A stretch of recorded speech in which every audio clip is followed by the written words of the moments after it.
Ukubwa wa kiwanja hichi ni upana wa mita 20 na urefu ni mita 30, na nimeweza kukuwekea majengo matatu ya muhimu sana na ni makubwa yenye nafasi ya kutosha. Of course, kulingana na biashara unaweza kuifanya hapa kwa biashara ya makazi. Naweza kusema hivyo. Kila jengo lina vyumba viwili vya kulala.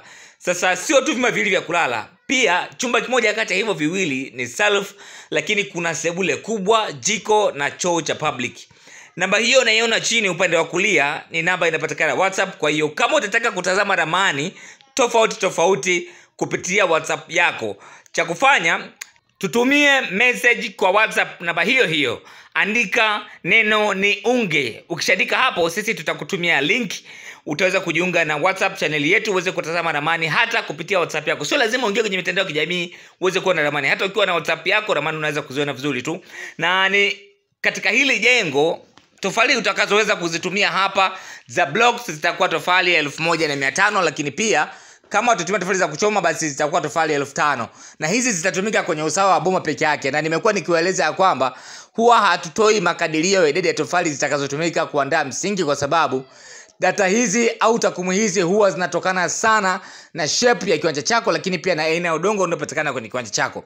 Vile vile hili jengo linatumia jumla ya bati 50 za futi 10 kidogo. Jengo hili limekaa kwa namna ya urefu, hata kama lina gable roof, limekaa katika namna ya urefu, lakini pia sio tu namna ya urefu, pia lina mwinuko kidogo kwenda juu. Kwa hiyo inafanya idadi ya bati kuongezeka mpaka kufikia bati 50 za futi 10.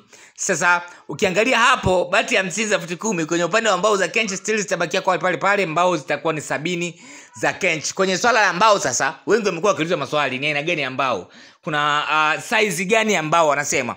Ili uweze kujua unatakiwa kutumia size gani ya mbao, cha kwanza washirikishe mafundi ambao watakao kuja kukufanyia hiyo kazi, kwa sababu wao watakupatia kitu kimoja cha muhimu sana ambacho wao wanaweza wakakifahamu sisi tusikifahamu. Cha kwanza ni uwepo wa majanga ya asili yanapatikana au yanafika vipi kwenye eneo lako. Kwa mfano, kuna vimbunga na kuna upepo mkali, na maanisha ndio vimbunga vyenyewe of course, lakini pia matetemeko ya ardhi. Hivi vitu vinapokuwa vinafika kwa kiwango kikubwa sana kwenye eneo lako, utatakiwa kutumia size kubwa ya mbao kiasi kwamba iweze kubeba mzigo ule ambao utakao kuwa juu katika jengo lako. Lakini pia hata gauge ya bati utatakiwa kutumia za aina gani. Hawa watu ndio watakao kukupa majibu mazuri kuliko hata sisi ambao tutakuwa tukikushauri. Kwa hiyo mimi ninachokifanya ni kukupatia idadi sahihi, and then wewe utakuja kushauriana na hawa watu kukuambia ni size gani utatakiwa kuitumia katika ujenzi ambao utataka kufanya. Ukiangalia hapa ile jengo lina upana wa mita 7.3 na urefu ni mita 10.1. Kwa hiyo unaweza kuona, naweza kusema ni 7 kwa 10.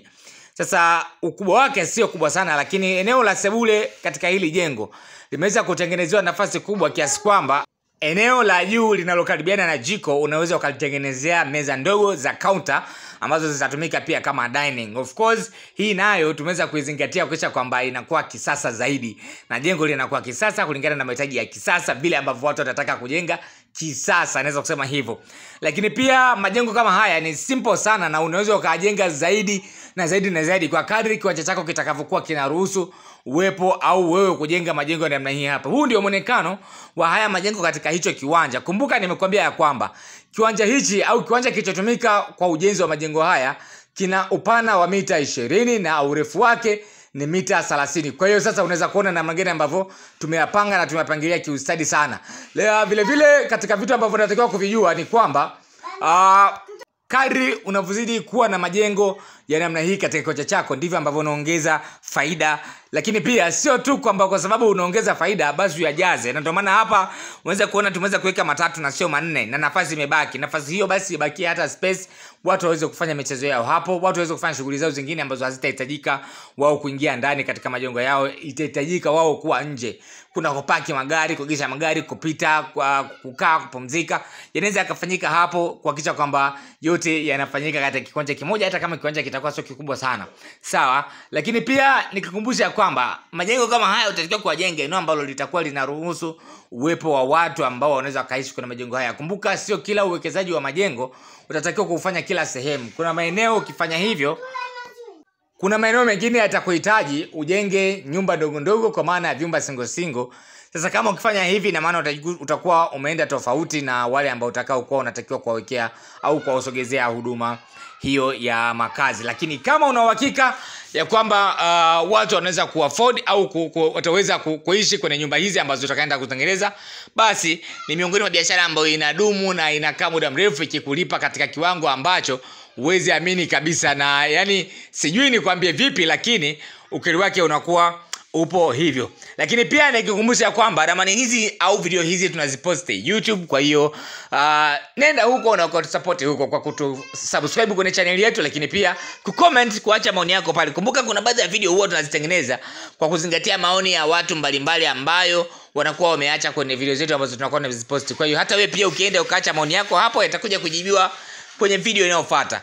Na pia usisahau kutufollow mitandao yetu ya kijamii, tunatumia jina hilo la Makazi Mpanda. Utakapokuwa umetufollow basi utakuwa umetusupport na kutufanya tuwe na familia kubwa zaidi. Na familia ikiwa kubwa zaidi, tunapata nguvu ya kuendelea kukuwekea vitu vingi zaidi na kuendelea kukufurahisha, kukuletea ramani nyingi, lakini pia kukuelimisha pale ambapo utakapokuwa unahitaji kufahamu mengi kuhusiana na ramani za nyumba.